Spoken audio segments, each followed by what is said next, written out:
Aujourd'hui, on va parler de cadence, de mouvement, de mesure, de rouille, de plastique biodégradable, de rythme.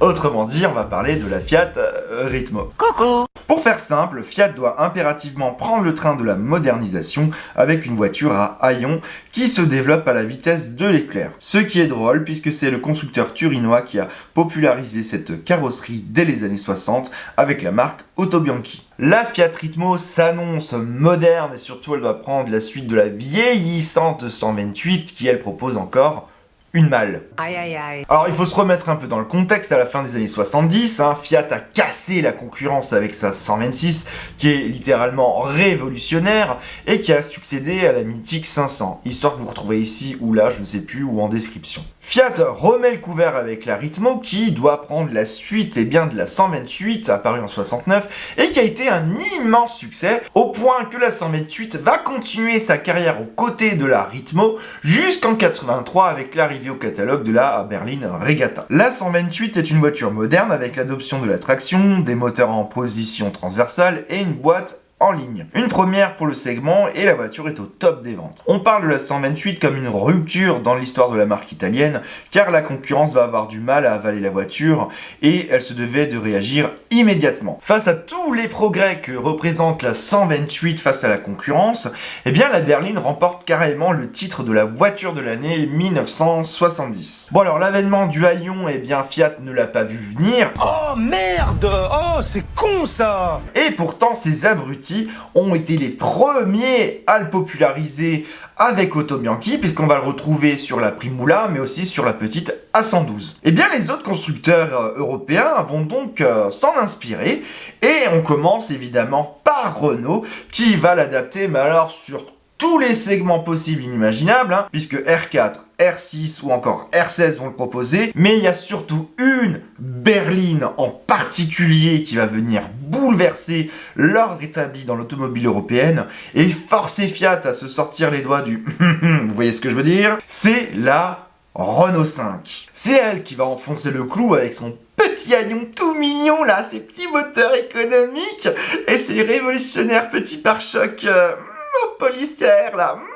Eh ben l'avocado il va très mal le prendre. Alors quand je dis l'avocado, je parle pas de l'avocat que vous faites en tapenade, en guacamole, mais je parle du grand chef de Fiat, Agnelli. Alors lui, pète un câble, Fiat pour lui est souvent copié, mais jamais égalé. C'est qui le patron?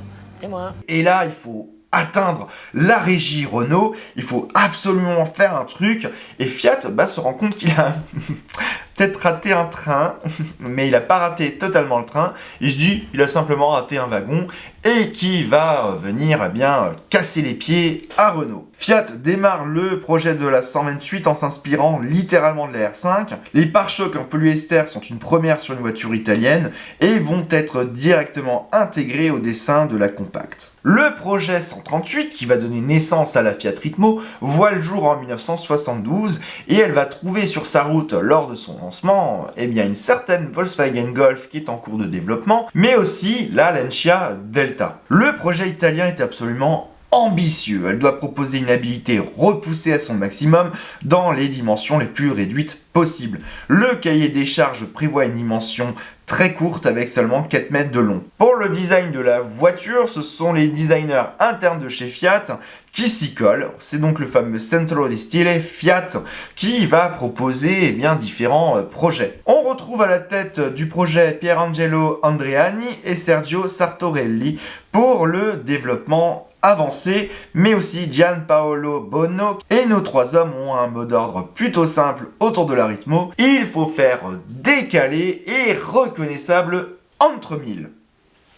Pourquoi j'ai pris un accent italien pour dire ça, moi? On peut dire qu'esthétiquement, c'est réussi. La Ritmo va totalement mettre un coup de jeu à la concurrence au point que ça va lui jouer un tour. Dommage que le cahier des charges n'ait pas pris en compte la qualité de finition avec la corrosion livrée de série. Mais bon, on peut pas tout avoir, ma bonne dame. Ce sera d'ailleurs les principales critiques formulées à l'encontre de la voiture. Alors concernant la gestation de la voiture, eh bien ça va être un beau bordel.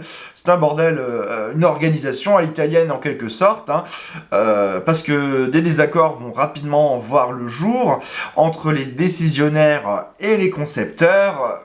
Bon, c'est le bordel. En effet, il faudra près de 6 ans pour concevoir la berline. Car avant d'aboutir au projet final, le projet 138, il y aura différents projets allant de X1/30 à X1/38, tous non retenus par la direction Fiat. Faut dire que ces projets-là étaient soit trop ambitieux, soit trop modernes, ou à l'écouter beaucoup trop cher à développer. Bref, la direction Fiat va revenir à la réalité et se rendre compte qu'il faut un projet véritablement viable. Et tous ces projets-là ne sont tout simplement pas viables. Malaise. Du coup, ils partent à la poubelle et on repart de zéro avec le projet 138. Eh bien, on revient à quelque chose de plus terre à terre. Les suspensions vont venir de la 128, on retrouve donc des ressorts à lame transversale reliés aux roues arrière, et le châssis va être partagé avec la future Regatta, donc la version Hamal. Autre révolution qui s'annonce chez Fiat, eh bien la Ritmo est la première à abandonner le système de chiffres pour des lettres. Alors la Ritmo doit annoncer un nouveau souffle chez le constructeur italien et faire comprendre à ses clients eh bien, que chez Fiat, on se transforme. Petit fun fact quand même que je dois vous raconter, en Europe on connaît donc la compacte italienne sous le nom de Ritmo, mais pour les pays anglophones dont le Royaume-Uni, eh bien la voiture va s'appeler Strada. En effet, le nom Ritmo chez certains pays anglophones eh bien, évoque quelque chose de lubrique avec l'évocation du cycle menstruel féminin. Bon alors ce serait une légende parce que chez Fiat on évoque plutôt une toute autre explication. En réalité, Fiat a fait le choix d'un nom qui avait une meilleure sonorité et une meilleure prononciation, qui soit plus simple pour les anglophones, et surtout on pense au marché américain. La Fiat Ritmo arrive sur le marché au printemps 78, lors du salon de l'automobile de Turin. La voiture va surprendre les visiteurs par son dessin à la fois particulier et iconoclaste. Les lignes sont taillées à la cèpe, ou à la hache, c'est selon, et elle se pose comme une voiture bien dans son époque avec son style. Mais la Ritmo va faire très fort, elle mélange les influences avec ses lignes droites, ses rondeurs et sa géométrie. Les optiques sont rondes, les pare-chocs absorbent la calandre, et d'ailleurs on remarque que le logo Fiat disparaît lui aussi, puisqu'il est simplement résumé par des barres au sein de la calandre, hein, donc des fameuses barres obliques qui reprennent le logo alors en vigueur chez Fiat. Vraiment, la voiture est surprenante à plus d'un titre. On peut le dire en termes de design, avec son dessin très carré, eh bien finalement un enfant de 5 ans n'aurait pas fait mieux. Oui, votre gosse peut être designer auto chez Fiat. On retrouve une ligne principale qui ceinture la caisse et les poignées de porte sont circulaires et ça finit d'achever ce dessin qui va perdre littéralement tout le monde. Aujourd'hui, ces poignées de porte représentent un must-have du design parce que finalement, s'offrir une Ritmo, c'est apprécier à sa juste valeur le design italien. Oui, c'est comme je vous parle de la Ritmo comme si vous alliez acheter une table basse chez Ikea. N'ayons pas peur des comparaisons foireuses. L'arrière enfonce le clou du spectacle avec ses pare-chocs qui englobent les feux arrière et qui remontent jusqu'à la mi-hauteur de la caisse. C'est absolument déroutant et surtout, j'ai oublié de vous parler du dessin des jantes. Et je ferai aucun commentaire. Voilà. Félicitations donc à Fiat qui nous livre une voiture totalement what the fuck et faisant totalement la différence avec la concurrence. Je fais une petite pause hein, si jamais ça vous intéresse. N'oubliez pas de vous abonner, ça soutient la chaîne, ça me permet d'être plus visible, même de commenter la chaîne, ça permet à d'autres personnes de la visionner. Je vous remercie vraiment, ça m'aide énormément. Donc je vous remercie de votre soutien. Alors à bord, c'est encore plus incroyable, puisque Fiat réussit une prouesse. Hein. La voiture est optimisée pour qu'on puisse avoir assez d'espace pour 5 personnes et leurs bagages. Alors, à 5, on sera serré, mais alors le coffre, les bagages seront encore plus serrés, puisque malheureusement, eh bien, le volume de coffre ne propose que 370 litres. Vous me direz aujourd'hui, c'est la même valeur qu'une Fiat 600 électrique ou hybride.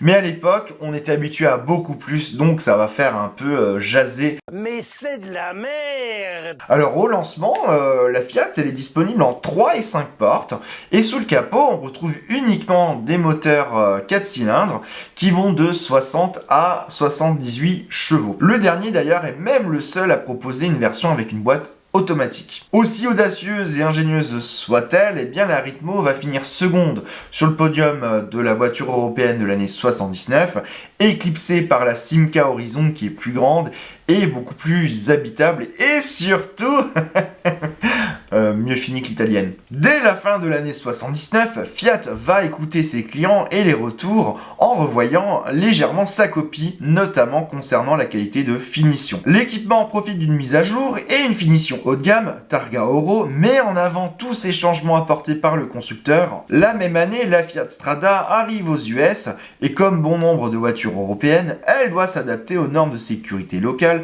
avec la greffe d'immondes boucliers avant et arrière destinés à l'absorption des chocs. La Strada va être sous les feux des critiques aux US puisque le dessin initial est totalement dénaturé et la calandre est absolument immonde. Gagnons du temps tout de suite parce que la Strada chez l'oncle Sam c'est un flop et elle disparaît seulement au bout de 3 millésimes. Toutefois, la compacte italienne va avoir un joli petit succès en Afrique où elle va avoir droit à des chaînes de montage en Égypte, mais surtout en Amérique du Sud, et particulièrement au Chili, où en quelques mois elle représente plus de 2000 exemplaires. La Strada américaine va connaître un tout petit léger regain d'intérêt en 2014, après que Barack Obama confesse lors d'un voyage à Rome avoir eu une Strada lorsqu'il était jeune permis. D'ailleurs, il a eu la même fame autour de Barack et de sa Chrysler 300C qui s'est arrachée pour je ne sais plus combien de milliers de dollars sur une vente aux enchères. L'histoire de la 300C d'ailleurs, pareil, en petit i, description, je sais jamais où il apparaît lui, je crois qu'il doit être par là, bref. En 1980, la Ritmo va s'améliorer avec l'arrivée d'une motorisation diesel puisqu'elle reçoit un 4 cylindres 1.7 de 55 chevaux et pour la reconnaître c'est simple, la Ritmo reçoit une toute nouvelle calandre avec des ouïes de refroidissement sur la face avant. La gamme évolue avec la suppression du feu à déflecteur de la 5 portes, les rétroviseurs fixes disparaissent au profit d'un modèle articulé avec bien d'autres modifications, sans oublier l'adoption d'un tout nouveau logo Fiat, le fameux blason rond à fond rouge. En 1981, la Targa Oro disparaît au profit des versions Super 75 et Super 85. Elle gagne un nouveau mobilier encore plus qualitatif. La Super 85 d'ailleurs a même le droit à un nouveau bloc 1,5 litre de 85 chevaux. Ça pousse. En 82, la Ritmo est lourdement revue avec un tout nouveau faciès qui est lui inspiré de la Regatta, plus sobre et beaucoup moins déroutant. Voilà, on a fait le tour de l'histoire de la Ritmo, mais je n'ai pas fini, puisque nous allons parler désormais de la Super Cabrio. En 79, lors du salon de Francfort, Bertone va dévoiler le prototype quasi définitif de la Ritmo Cabriolet. Et le succès du concept va être quasiment immédiat et la voiture va débouler dès le mois de septembre 80, soit le millésime 81. Comme la plupart de ses concurrents de la même époque, la Ritmo Cabriolet profite elle aussi d'un horrible arceau de sécurité obligatoire et pas là pour le plaisir. La version cabriolet profite du bloc le plus puissant, à savoir le 85 chevaux, et petite spécificité, le châssis de la Ritmo Cabriolet reçoit des renforts en forme de croix pour soutenir la caisse, créant des bosses dans le plancher. Alors évidemment, je vous le donne dans le mille, le cabriolet va faire un flop, ne rencontrant pas sa clientèle, et les principales critiques concernent finalement le maniement assez complexe de la capote et son tarif assez corsé comme un bon ristretto à Milano. La voiture est transformée directement chez Bertone, mais elle ne disparaît pas véritablement du catalogue. En gros, elle disparaît dès 85 du catalogue Fiat. Qu'est-ce que je vous raconte? C'est ce que je viens de vous dire, mais je vous dis l'inverse. Non, parce que Bertone va la conserver au sein de son catalogue. Bertone ne lâche pas le morceau et il continuera de proposer la voiture sous le nom de Bertone Super Cabrio. Bien, Bertone va en profiter pour retravailler le bloc puisque cette version va offrir 100 chevaux. La voiture finalement va disparaître en 88. Alors dans le même temps, chez Fiat, on cède aussi à la mode des GTI, puisque la Ritmo va proposer la version 105 TC, qui reprend le bloc de la 131 Mirafiori, qui est un bloc de 1585 cm3 à double arbre à cam en tête, et il développe 105 chevaux. La Ritmo 105 TC adopte un look sportif avec un spoiler avant, des phares additionnels et un béquet placé au bas de la lunette arrière. La voiture sportive est un succès puisque la marque écoule en seulement 7 mois 8000 exemplaires. En 82, changement de programme chez Fiat, puisqu'on revoit la copie de la 105 TC qui laisse sa place à la Ritmo Abarth 125 TC. Vous l'aurez deviné, la voiture est développée par les équipes d'Abarth. Cette fois, la voiture est gavée d'un moteur 2 litres de 125 chevaux avec une VMAX qui atteint 190 km/h, couplée dans un grand confort. La Ritmo est la dernière Fiat à être touchée par la grâce du Scorpion, puisqu'Abarth va tomber en léthargie après la Ritmo jusqu'au début des années 2000, puisqu'on reverra le blason revenir sur la 500 ou encore la Punto. Aïe aïe aïe, raison de plus pour s'acheter une Ritmo Abarth. Bon, la Ritmo évolue en 82 et c'est là que nous allons nous arrêter. Car l'histoire de la phase 1 est hyper conséquente déjà, puisqu'on est sur une voiture qui a une bonne histoire. Je reviendrai un peu plus tard, certainement début d'année prochaine, sur la phase 2, qui a aussi une histoire très complète, parce que la Ritmo c'est une histoire absolument incroyable. Une voiture qui va finalement faire quelque part un flop, mais qui va laisser une empreinte indélébile dans l'histoire du design automobile et aussi par ses prestations. Ce sera l'occasion de faire une suite sur la Ritmo pour remettre encore en avant ce must-have du design italien qui est un peu quand même tombé dans l'oubli, ne nous mentons pas. L'italienne, c'est un moyen de se différencier à peu de frais, c'est une très très belle voiture, ne nous mentons pas non plus, je pense que je suis dans le déni.